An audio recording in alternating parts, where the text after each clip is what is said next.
একটা অবস্থা। আপনি এই ফোন কেন ধরলেন? আপনি এখানে কি করেন? মা এই ফোনটার দাম কত? কিনবো। আপনি আইফোন কিনতে আসছেন? আপনার মাথা ঠিক আছে? আইফোনের দাম সম্পর্কে আপনার কোনো আইডিয়া আছে? আপনার যে বেস, আপনাকে বেচলে আইফোনের অর্ধেক টাকাও হবে না। আসছে আইফোন কিনতে। যান আমার দোকান থেকে বেরোন। না মা, আমি এই ফোন কেনার জন্য টাকা নিয়ে আইছি। এই আইফোনটাই আমার লাগবে। কয় টাকা আনছেন? 10,000 টাকা? 10,000 টাকা আপনি আইফোন কিনবেন? আপনার মাথা ঠিক আছে? আপনি 10,000 টাকা আনছেন তো ঠিক আছে, এখানে নর্মাল ফোন আছে, এগুলো দেখতে পারেন। না মা, আমি এই আইফোন কেনার লেগে মেলা টাকা নিয়ে আইছি। কার জ্বালায় পড়লাম। বেশি টাকা বলতে কয় টাকা বুঝছেন আপনি? 10,000 না 15,000? নোট দেখে বলছেন অনেক টাকা। হ্যাঁ, আইফোনের দাম জানেন আপনি? 1, 1.5 লাখ 2 লাখ টাকা। 10-15 হাজার টাকা না।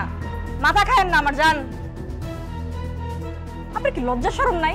এতক্ষণ ধরে অপমান করতেছি, তারপরেও দেখে আপনার কোনো গায়েই লাগে না। আপনার যে ফকিরের বেশ, আপনার কাছে 10,000 টাকা আছে কিনা সন্দেহ আছে। আপনি আসছেন আইফোন কিনতে, ফাইজলামি করেন নাকি আবার আমার দোকানে চুরি টুরি করতে আসছেন? আমি কিন্তু এখন সিকিউরিটি গার্ড ফোন দিব, তাড়াতাড়ি বের হন। না না মা, আমি ফোন চুরি করতে আসি নাই। আমার পোলার অনেক শখ আইফোন চালাইব, তাই আমার পোলারে না কই আইছি, নিয়ে যাইয়া ওরে অবাক করে দিন, তাই জন্য। আইফোন চালানোর শখ বাঙালির সবার আছে, সবাই চায় একটা আইফোন চালাইতে, কিন্তু পকেটে পাত্তি তো থাকতে হবে। আপনার যে ভেস, আপনার পোলার তো মনে হয় কিছুই নাই। 10,000 টাকার ফোন কেনারও কোনো মুরদ নাই, আসছে ফোন কিনতে। আপনার কাছে যদি এতই টাকা থাকতো তাহলে আপনি এই শাড়ি পরে কেন আসছেন? তাহলে তো আপনি অনেক দামি একটা শাড়ি পরে একটা ভেস নিয়ে আসতেন। এই ফকির নিয়ে বেশি কেউ আইফোন কিনতে আসে? আমি আজ পর্যন্ত এরকম কারো কাছে আইফোন সেল করি নাই।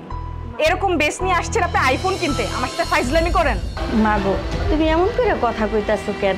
তোমার ব্যবহার এরকম কেন? তোমার ফোন বিক্রি করার দরকার, বিক্রি করো। আমার কাছে টাকা আছে, তুমি দেখো না, ফোনের দাম হয়ে যাবে।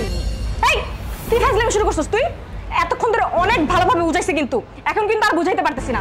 তোর যে ভেস, তোর আইফোন কিনা লাগবে না, তোর কাছে আমি আইফোন বেচুম না, তোর কাছে টাকা থাকলেও বেচুম না। যা তুই ফুটপাত থেকে একটা নর্মাল ফোন কিন, যা। ওটাও কিনতে পারবি কিনা সন্দেহ আছে। আসছে আইফোন কিনতে, এখন যদি তুই না যাস না আমি কিন্তু গায়ে হাত তুলতে বাধ্য হবো, বলে দিলাম। কি ব্যাপার আপু, আপনি ওনার সাথে এরকম ব্যবহার করছেন কেন? কি হয়েছে বলুন তো?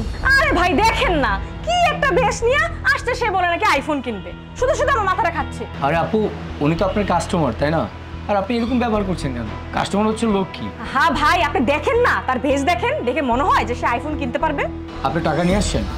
হ্যাঁ বাবা, এই যে আমি জানি আইফোনের দাম অনেক, তাই এই যে 2 বান্ডিল টাকা নিয়ে এসেছি। দেখলেন তো আপু, আপনি ওনার সাথে খারাপ ব্যবহার করছেন, আর উনি টাকা নিয়ে আসছে। উনি মোবাইল নেবে বলেই তো টাকা নিয়ে আসছে, তাই না? আপনি তো খারাপ ব্যবহার করার দরকার নেই। আচ্ছা, আপনি তো এখানে একটা সেলস গার্ল, তাই না? আপনার দোকানে একটা কাস্টমার আসছে, হয়তো উনি শাড়ি পরে আসছে, তাই বলে কি তাড়াই দিবেন? আচ্ছা একটা কথা বলুন তো, আপনার বস আপনাকে কি বলেছে যে কেউ যদি শাড়ি পরে আসে তাহলে তাকে তাড়াই দিতে? মানলাম উনি এখান থেকে চলে যাবে, তাহলে ক্ষতিটা কার হবে বলুন তো? অবশ্যই আপনার বসের। আর আপনার বোঝার উচিত, উনি যদি চলে যায় তাহলে আপনাদের সেল না হলে আপনাদের তো ইনকাম হবে না, আর ইনকাম না হলে আপনার স্যালারিটাও পাবেন না, ক্ষতি কিন্তু বসের হবে। শোনেন আপু, একটা মানুষের পোশাক আশাক দেখে জাজ করা যায় না। কাস্টমার মানে কাস্টমারই, তাকে সম্মান দিতে হয়, বুঝতে পারছেন? আন্টি, আপনি যেহেতু টাকা দিয়ে ফোনটা কিনবেন, চলুন আমরা অন্য দোকান থেকে কিনি। আসলে খালা, এত টাকা আপনি কই পেলেন?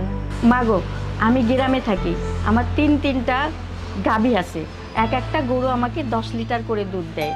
আমি 30 লিটার দুধ বিক্রি করি। প্রতিদিন আমার আয় হয় 3,000 টাকা, মাসে 90,000 টাকা ইনকাম হয়। তুমি কত টাকা স্যালারি পাও মা? আমি তো সেটা নাই বলি।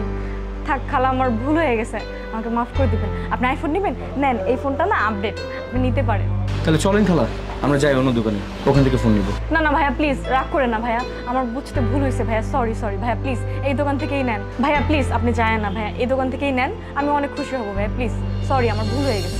না, যে মানুষের সম্মান করতে পারে না তার দোকান থেকে আমি ফোন কোনোদিন কিনে দেবো না। আন্টি চলুন।